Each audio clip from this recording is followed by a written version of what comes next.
Assalamualaikum warahmatullahi wabarakatuh.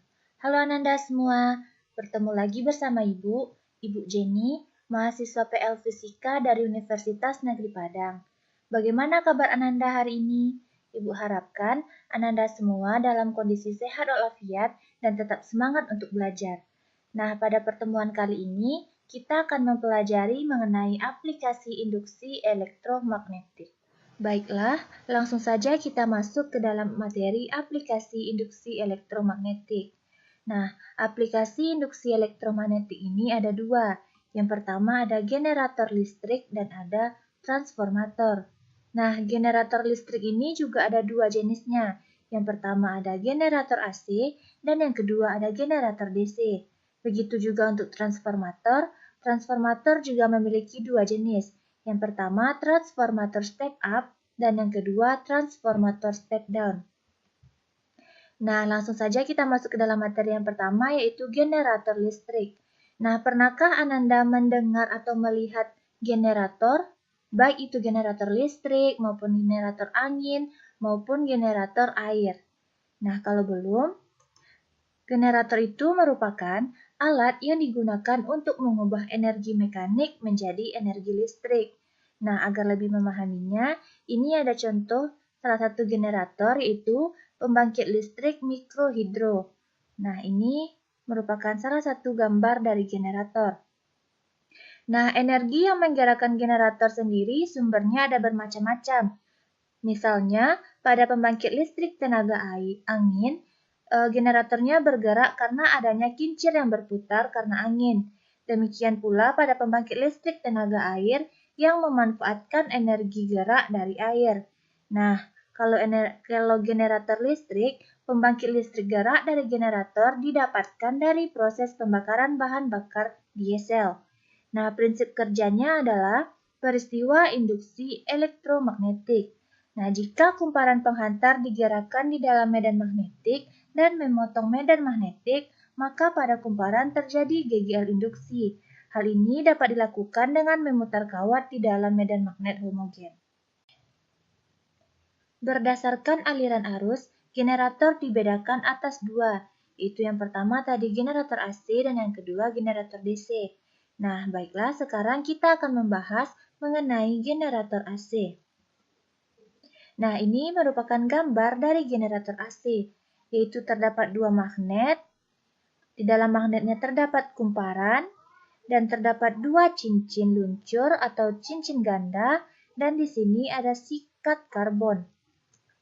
Nah, karena terdapat dua cincin utuh, dua cincin itulah yang mempengaruhi aliran arus menjadi bolak-balik, sehingga generator pada gambar adalah generator AC.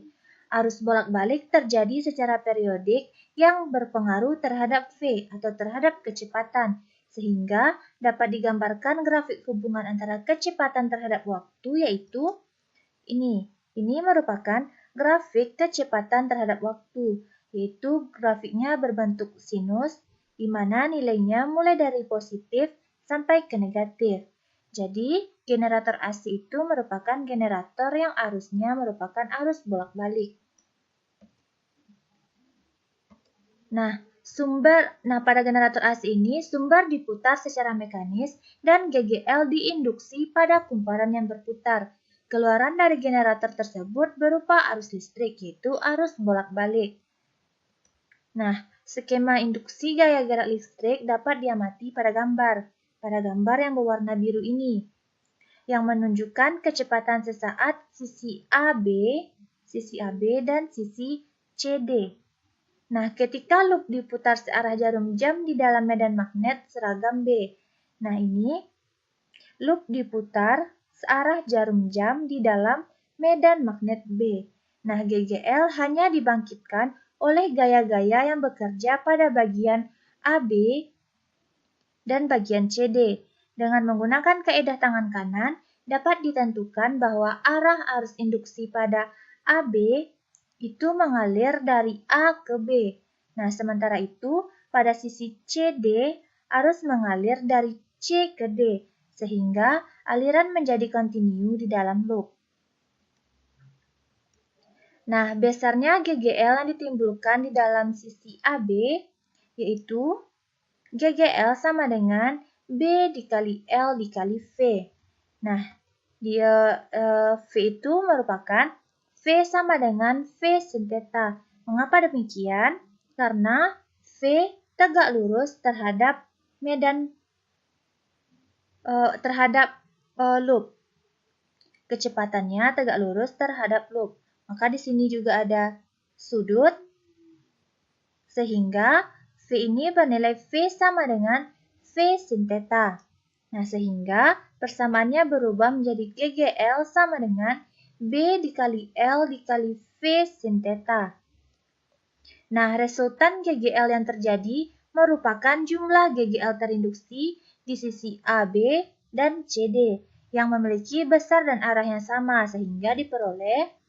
Nah, karena ada dua sisi maka dikalikan 2. Nah, N-nya ini merupakan jumlah loop di dalam kumparan. Maka persamaannya menjadi GGL sama dengan 2N dikali B dikali L dikali V sin theta, di mana N ini merupakan jumlah loop, B merupakan medan magnet, dan L merupakan panjang. Apabila kumparan berputar dengan kecepatan angular konstan omega, maka besar sudutnya adalah theta sama dengan omega dikali T. Nah, diketahui bahwa kecepatan sama dengan omega dikali R, atau kecepatan sama dengan omega dikali H per 2, dengan H adalah panjang dari sisi B ke C atau panjang dari sisi A ke D. Jadi diperoleh, sebelumnya kita sudah mendapatkan nilai dari GGL sama dengan 2N dikali B dikali L dikali V sin theta. Nah, kita ganti nilai V-nya menjadi omega dikali H per 2. Maka GGL sama dengan 2N dikali B dikali L dikali omega dikali H per 2 sin omega T, atau GGL sama dengan N dikali B dikali A dikali omega dikali sin omega T. Nah, dengan A menyatakan luas loop yang nilainya setara dengan LH.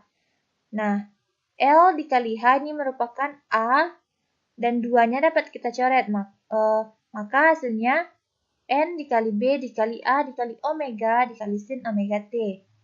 Nah, jadi Emax sama dengan N dikali B dikali A dikali omega. Sehingga persamaannya berubah menjadi GGL sama dengan GGL max dikali dengan sin dikali dengan omega T. Nah, selanjutnya kita akan membahas mengenai generator DC. Nah, ini gambar dari generator DC. Di sini juga ada dua magnet sama seperti AC tadi, ada kumparan, dan di sini cincinnya hanya satu. Berbeda dengan AC tadi, AC cincinnya ada dua, sedangkan di DC cincinnya hanya satu. Dan ini merupakan sikat karbonnya.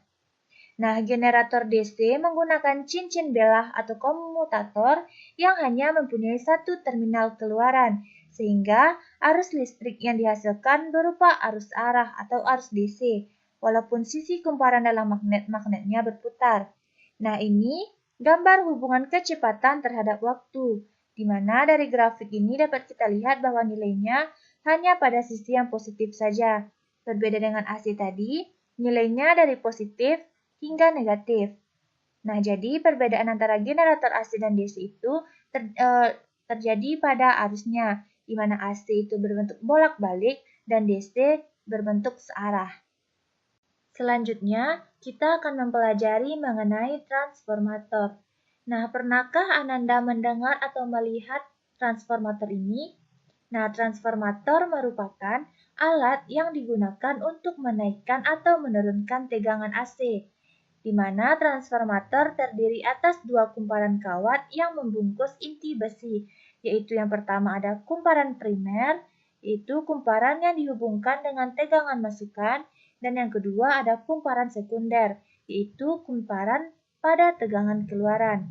Nah, agar lebih memahaminya, ini merupakan gambar dari transformator yang terdiri atas kumparan primer dan kumparan sekunder, di mana kumparan primer ini terdiri atas tegangan primer dan jumlah lilitan primer.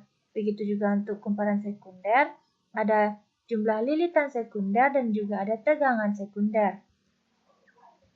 Nah, jumlah lilitan pada kumparan primer dan sekunder suatu transformator dapat berbeda ataupun dapat sama. Perbandingan antara kumparan sekunder dengan kumparan primer disebut dengan perbandingan transformator. Nah, dinotasikan sebagai NS per NP. Dengan NP merupakan jumlah lilitan pada kumparan primer dan NS merupakan jumlah lilitan pada kumparan sekunder. Nah, besar tegangan induksi sebanding dengan jumlah lilitan, sehingga berlaku persamaan Vs per Vp sama dengan Ns per Np, atau tegangan sekunder per tegangan primer sama dengan jumlah lilitan sekunder per jumlah lilitan primer. Nah, Vp ini merupakan tegangan kumparan primer dan Vs merupakan tegangan kumparan sekunder. Nah, berdasarkan hukum Ohm, yaitu V sama dengan I dikali R, yang menyebutkan bahwa tegangan berbanding terbalik dengan arusnya. Maka perbandingan arus dapat dihitung dengan persamaan IP per IS sama dengan Vs per Vp. Dengan IP merupakan kuat arus primer dan IS merupakan kuat arus sekunder. Nah, karena Vs per Vp sama dengan Ns per Np, maka persamaannya jika digabungkan yaitu Ns per Np sama dengan IP per IS per Vs per Vp. Atau jumlah lilitan sekunder per jumlah lilitan primer sama dengan kuat arus primer per kuat arus sekunder sama dengan tegangan sekunder per tegangan primer. Seperti yang sudah kita ketahui di awal tadi, transformator ini terbagi menjadi dua jenis, yaitu transformator step up dan transformator step down. Yang pertama, kita akan mempelajari mengenai transformator step up. Transformator step up digunakan untuk memperbesar tegangan arus bolak-balik. Pada transformator ini, jumlah lilitan sekunder lebih banyak daripada jumlah lilitan primer, yaitu Ns lebih besar daripada Np. Sehingga arus induksi yang dihasilkan pada kumparan sekunder akan lebih besar daripada arus pada kumparan primer. Dengan demikian, tegangan induksi pun akan naik. Nah, transformator ini digunakan pada televisi untuk menaikkan tegangan dari 220 volt menjadi 20.000 volt. Selanjutnya, transformator step down. Transformator step down digunakan untuk menurunkan tegangan listrik arus bolak-balik dengan jumlah lilitan primer lebih banyak daripada jumlah lilitan sekunder, yaitu Np lebih besar daripada Ns. Nah, ketika kita menggunakan transformator, kita akan merasakan panas di sekitar transformator tersebut. Panas yang timbul pada transformator ini merupakan energi yang dihasilkan oleh inti besi pada kumparan yang telah mengubah sebagian energi listrik yang dihasilkan menjadi energi panas. Akibatnya, jumlah energi listrik yang dihasilkan kumparan primer ketika dipindahkan ke kumparan sekunder akan berkurang. Kondisi ini merugikan karena telah mengurangi hasil kerja transformator tersebut. Nah, kerugian ini dapat dihitung dari selisih daya pada kumparan primer dengan kumparan sekunder. Nah, persentase dari perbandingan daya pada kumparan sekunder dan kumparan primer disebut sebagai efisiensi transformator atau N. Nah, dirumuskan N sama dengan PS per PP dikali 100%. Dengan N merupakan efisiensi transformator, PS merupakan daya kumparan sekunder, dan PP merupakan daya kumparan primer. Agar Ananda dapat lebih memahaminya, marilah kita bahas beberapa contoh soal berikut. Yang pertama, sebuah generator armaturnya berbentuk bujur sangkar dengan sisi 8 cm dan terdiri atas 100 lilitan. Jika armaturnya berada dalam medan magnet 0,5 Tesla, berapakah frekuensi putarnya supaya menimbulkan tegangan maksimum 20 volt? Nah, diketahui A atau luas penampangnya itu 8 dikali 8 cm sama dengan 64 cm kuadrat, sama dengan 64 kali 10 pangkat min 4 meter kuadrat. Medannya yaitu 0,5 Tesla.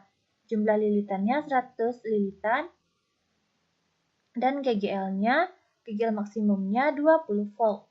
Nah, ditanya berapakah frekuensinya? Nah, jawabannya GGL maksimal sama dengan N dikali B dikali A dikali omega. Nah, kita harus tahu bahwa omega ini yaitu 2V dikali F. Maka, kita masukkan nilainya, kita ganti dulu, kita ubah posisinya jadi F sama dengan GGL maksimum per N dikali B dikali A dikali 2V. Nah, kita masukkan nilainya, sehingga didapatkan hasilnya yaitu frekuensi sama dengan 9,95 Hz. Nah, yang kedua, sebuah transformator dihubungkan dengan PLN pada tegangan 100 volt, menyebabkan kuat arus pada kumparan primer menjadi 10 ampere. Jika perbandingan jumlah lilitan primer dan sekunder 1 berbanding 25, hitunglah tegangan pada kumparan sekunder dan kuat arus pada kumparan sekunder.